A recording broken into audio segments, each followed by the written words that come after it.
Salut, ici Maxime Johnson. J'ai essayé le Moto X de Motorola, le premier téléphone conçu par Motorola depuis son acquisition par Google. Alors, le Moto X, on a entendu parler pendant longtemps sous plusieurs noms, le projet X, le Google X, le X Phone, etc. Alors, c'est celui-ci. C'est un téléphone qui, je vais rentrer un petit peu plus loin dans les détails. C'est un téléphone qui est assez particulier sur le marché parce que c'est clairement donc un appareil phare, c'est l'appareil phare de Motorola, mais c'est pas un téléphone qui embarque, je dirais, dans la course aux caractéristiques qu'on voit normalement avec les téléphones haut de gamme Android. Donc c'est un téléphone que Motorola dit conçu pour les humains. Donc je vous laisse le soin à vous d'acheter ou non ce concept marketing-là, parce que moi, bon, je pense que tous les téléphones sont conçus pour les humains, mais ce qu'on veut dire par là, c'est que donc, il y a certaines caractéristiques qui, des fois, sont trop grosses et qu'on n'utilise pas vraiment. Il y a d'autres caractéristiques où, des fois, que peut-être qu'on serait mieux de faire un petit peu plus petite pour que ça convienne mieux à l'utilisation normale des gens. Donc, c'est ça que le Moto X essaie de faire et on va aller voir d'un peu plus près s'il y parvient. Donc voici le Moto X d'un peu plus près. Alors comme on peut le voir, c'est un téléphone qui n'est pas très grand. Donc l'écran est de 4,7 pouces. C'est autant que le HTC One, par exemple, mais la taille de l'appareil, donc son design, lui, est quand même il est moins long et il est plus étroit aussi, même si on a là, la même taille d'écran. Donc ça fait un téléphone qui offre une bonne surface, mais qui est quand même assez petit dans les poches et dans les mains. Ceci dit, il est quand même plus grand là, que l'iPhone 5, par exemple, mais pas de façon problématique, je dirais, et l'espace qu'on a de plus là, sur l'écran est quand même apprécié. Pour rester dans le design maintenant, comme on peut voir, c'est un appareil qui a une forme arrondie. Donc, ça fait qu'il est très confortable à prendre dans les mains. Ça se tient bien, c'est agréable à utiliser. Et donc, sa finition est dans une forme de plastique, si on veut. Donc, ça n'a pas le haut de gamme là, du HTC One et de l'iPhone 5, justement, mais c'est quand même mieux que ce que Samsung fait avec son Samsung Galaxy S4. Donc, on n'a pas l'impression d'être dans du bas de gamme, là, même si c'est du plastique. C'est quand même c'est quand même très, tout est bien fait, c'est solide, donc c'est vraiment une belle conception, je dirais, pour du plastique. Maintenant, au niveau des caractéristiques, si on veut, donc l'écran ici, comme j'avais dit, c'était un écran de 4,7 pouces, un écran AMOLED, donc qui offre des couleurs très vives, très vibrantes, mais la résolution est de 720p, donc, alors que le HTC One, Samsung Galaxy S4 et Euro sont maintenant de 1080p. Est-ce que c'est un problème? Moi, je ne crois pas. Honnêtement, à moins de regarder, de se coller les yeux sur l'écran, on ne verra pas là, que les textes, le texte reste aussi beau, il n'y a pas de pixels, rien du tout. Donc, c'est vraiment une résolution, là, une densité, en fait, qui est semblable à la densité Retina d'Apple, donc qui est très correct. Je trouve qu'un petit peu plus, c'est probablement inutile.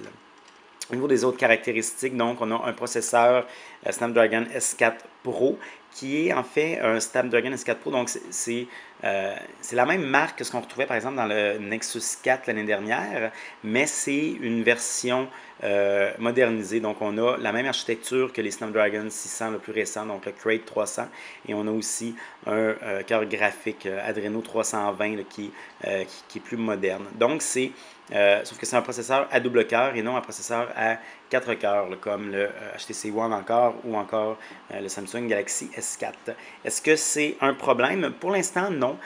Honnêtement, c'est très rapide, donc c'est très fluide. Toutes les applications que je lui ai lancées, ça allait bien. Sauf que si on regarde dans les benchmarks, dans les tests, c'est sûr qu'on va être là beaucoup moins élevé que par exemple le Samsung S4 ou encore la HTC One. Ceci dit, les benchmarks, à quel point c'est important, à quel point il faut s'y fier, ça c'est un autre débat, mais bon, moi, ce problème-là ne me dérange pas.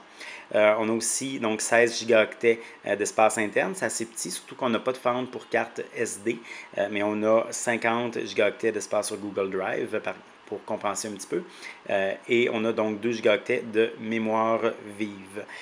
Maintenant, dernière caractéristique au niveau matériel que je voulais vous parler, deux dernières en fait. Premièrement, l'appareil photo. Donc, on a un capteur ici de 10 mégapixels. C'est un capteur qui est supposé avoir des plus gros mégapixels, mais dans les faits, j'ai pas vraiment eu une grosse amélioration là, avec ces pixels-là. C'est un bon appareil photo, c'est un bon capteur, on prend des photos correctes à la noirceur, même si des fois c'est très pixelisé et il y a des aberrations chromatiques, mais à la clarté, c'est bon et je dirais, là, dans les appareils photo qui sont très corrects là, présentement.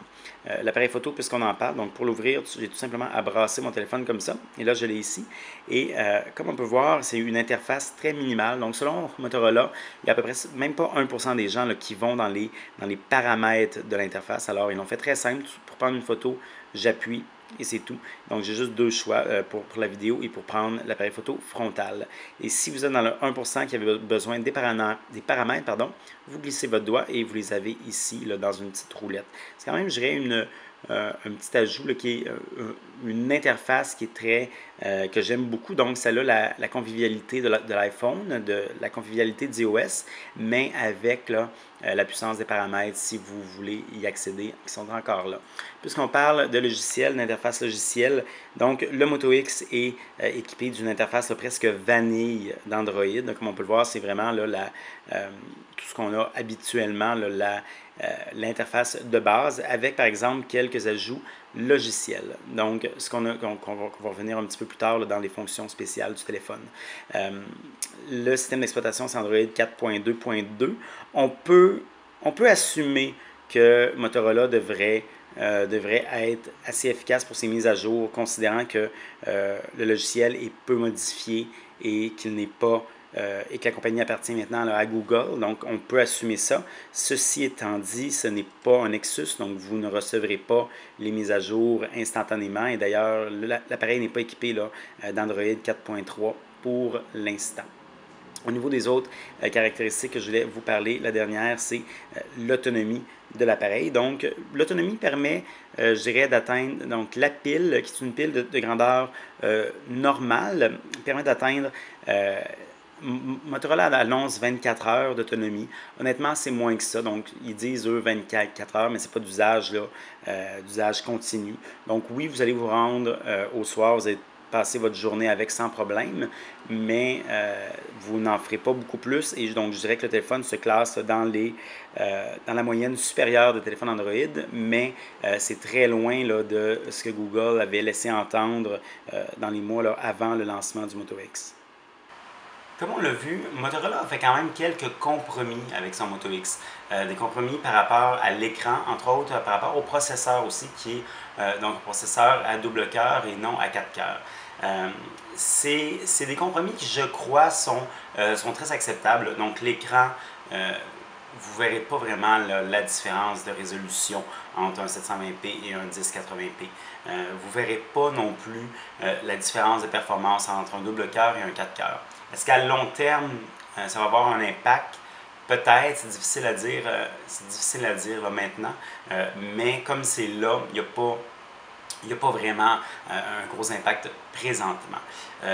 Donc, c'est des compromis qui ont été faits, mais c'est des compromis qui, selon moi, sont justifiés. Maintenant, on va aller voir un petit peu plus près, là, c'est quelques exclusivités que Motorola ont fait avec cet appareil-là. Donc, c'est des exclusivités qui sont des nouvelles fonctions là, vraiment uniques à celui-ci.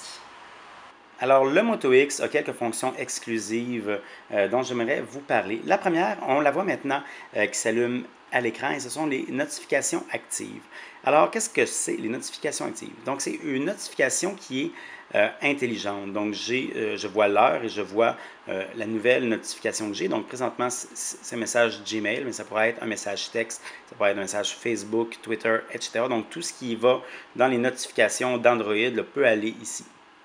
Alors, lorsque je vois ce message-là, donc lorsque j'en ai un, il apparaît de temps en temps, mais sinon, tout ce que j'ai à faire, c'est, par exemple, si je retourne mon téléphone, ça apparaît, ou encore, si je le sors de mes poches, ça apparaît.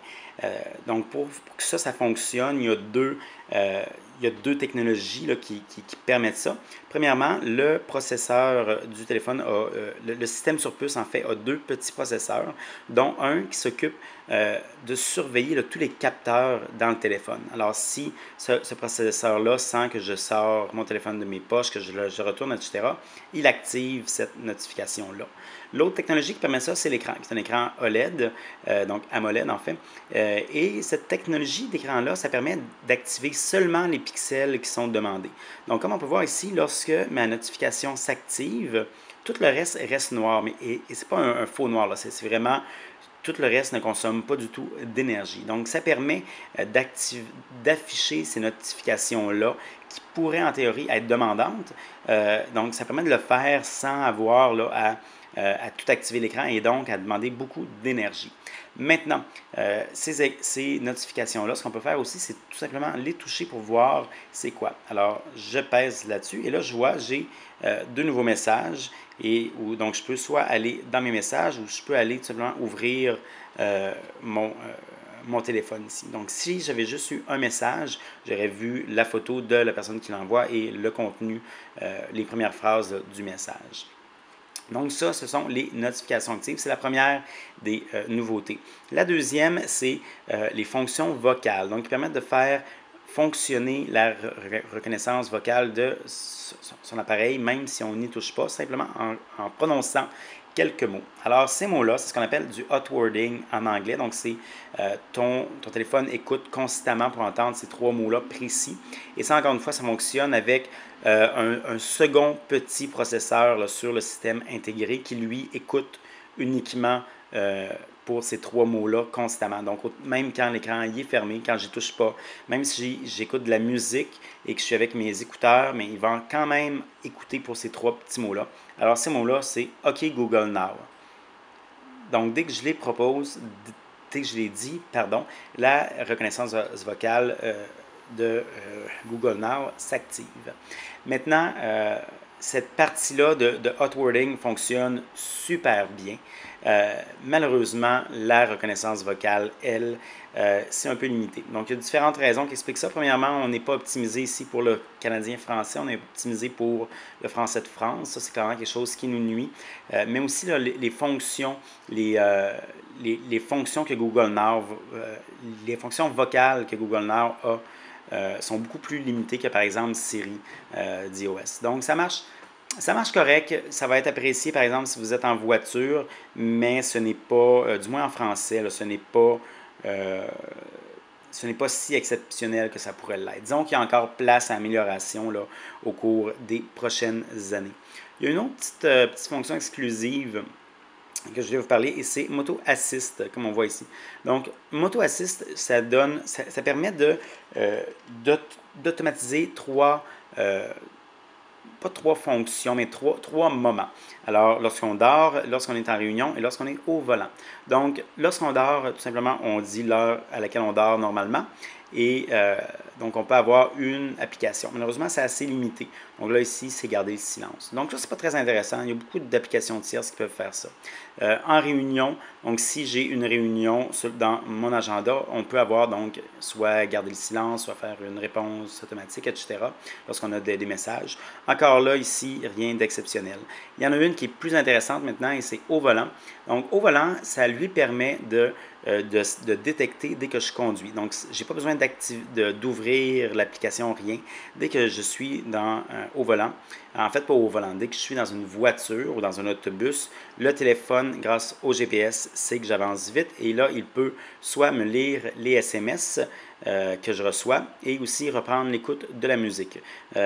Alors, la reconnaissance au volant fonctionne super bien, un petit peu trop même. Donc, des choses comme reprendre l'écoute de la musique, malheureusement, j'ai dû l'enlever parce que dès que je prenais l'autobus et que j'oubliais de l'enlever, mon téléphone se mettait à jouer de la musique et c'était assez gênant.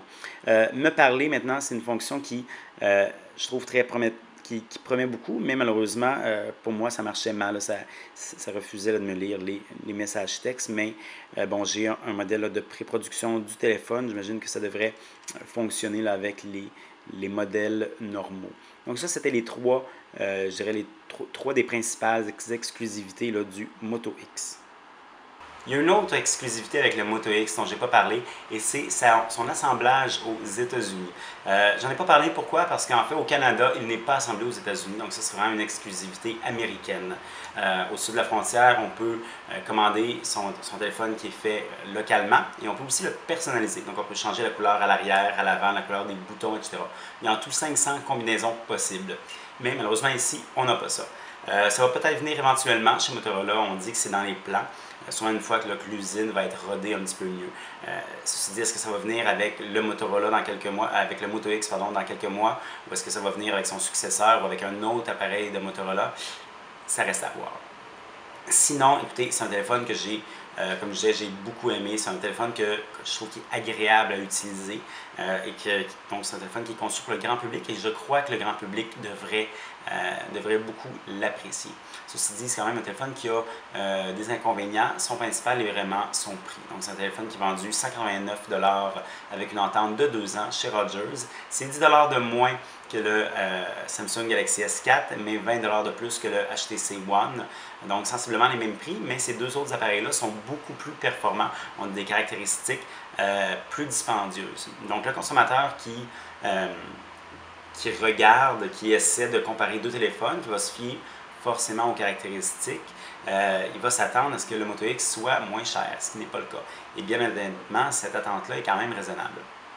Motorola vont se défendre en disant que les exclusivités qu'ils ont, c'est quelque chose qui se paye, c'est quelque chose qui vaut de quoi, surtout que c'est des exclusivités qui sont permises, entre autres à cause des fonctions, à cause du processeur, donc à cause de caractéristiques matérielles, mais j'ai un petit peu de difficulté à acheter ce raisonnement-là. Je crois personnellement que le Moto X aurait dû être une coche un petit peu moins chère.